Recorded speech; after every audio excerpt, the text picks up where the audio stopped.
everyone, welcome back to my channel. So this is part 3 of my twin Q&A. I decided to break these up into 3 videos because I do not want them to be super long. So I'm gonna answer the remaining questions that you guys left me on Instagram. So the first question is from To Fertility and Beyond, and she asks, how do you manage to cook, get things done around the house? I'm expecting only 1 baby and I'm worried. So you're superwoman in my eyes. Well, thank you. I think you'll realize once your baby is here that you have maybe a little bit more time than you thought. I think a lot of people feel very overwhelmed, especially with their first baby, that they're like never gonna be able to get anything done, and you know, they're not gonna be able to do anything. But of course, depending on your baby, I think you'll realize that like, oh, they do sleep a lot, you know, so I can get a lot of stuff done during the day. Whenever I became a full-time stay-at-home mom, I realized that this is now my job, that I'm not going into the office every day, that I am the one that's responsible for my productivity during the day. And something that's always kind of helped me is that I think about how I would feel like with my house right now, like if my boss, you know, manager, whatever, walked in and evaluated my performance for the day.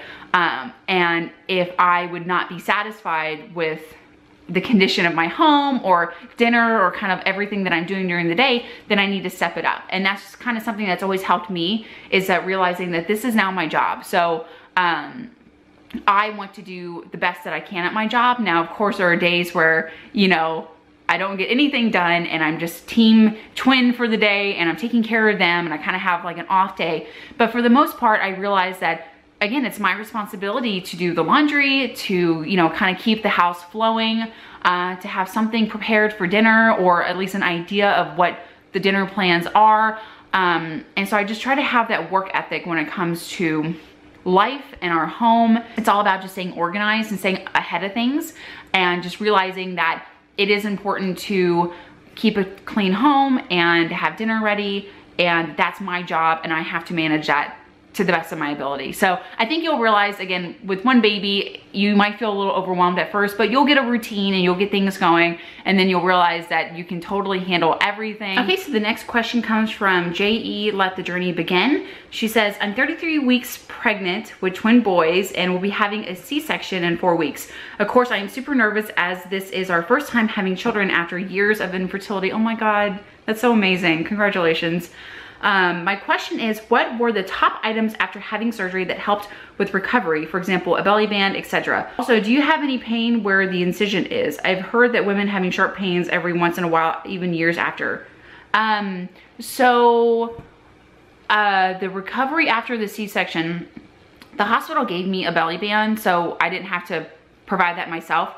And I'm sure your hospital will do the same thing. I think that's kind of part of the, like, to kind of keep everything together. I don't have any pain. I do have a little bit of numbness on my stomach. I think that's just kind of from nerve damage, I guess. But it doesn't bother me. The incision part itself doesn't bother me. I have heard of girls, friends of mine especially, that have had C-sections that do experience that pain, but I just personally don't.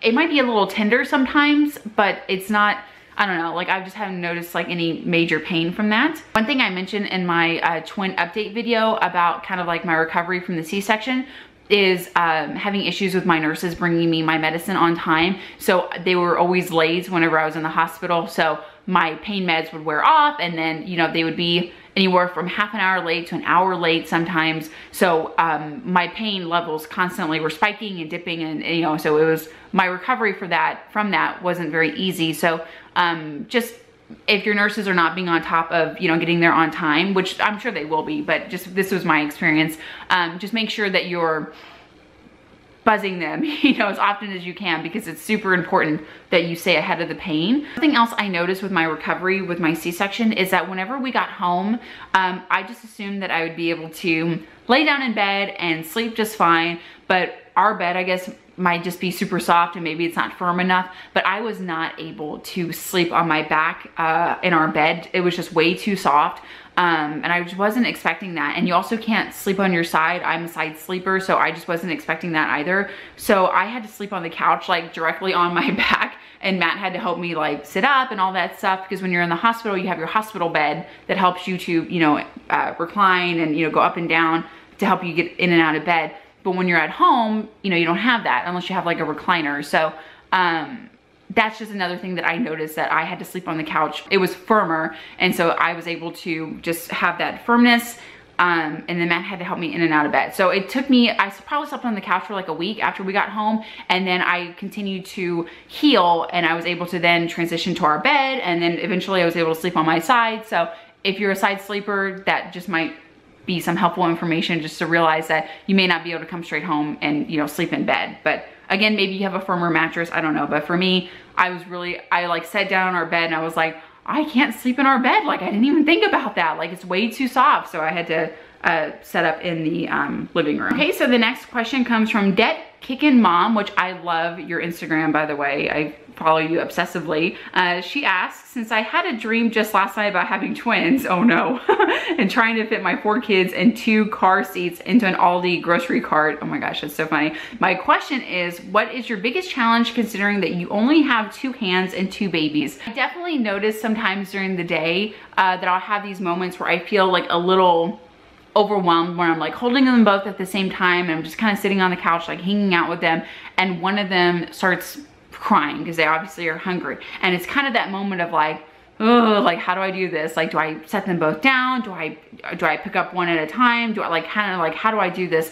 And I just, you know, I don't know, like, I guess it's something that has come natural for me, that it's like you just kind of figure out like, okay, set one aside, kind of push him back a little bit, get up, then push, you know, pick him up, and then walk over here and set him down and go make a bottle, and, you know, all that stuff. So it's definitely come a little bit easier for me than I thought.